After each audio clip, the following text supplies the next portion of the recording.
کی جات چند مقبولی من تو بخواستیمه امشون ایه بلکیه بلکن فرداشو با خانواده با یک جعبه شیرینی برای امر خیر مزاحم وون بی.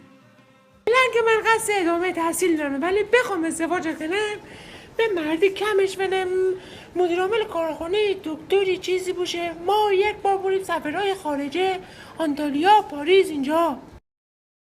خاخر درس هم موقع خواستگار بیام و دیگوم کنار. الان سیکل دارمه. بعد کارخانه دار نیه ولی کارخانه رو ناموسم مثل انجام بده، دستش درد نکنه. سفر هرشون پارک ملل، امزاد عبدالله، پنیکولا.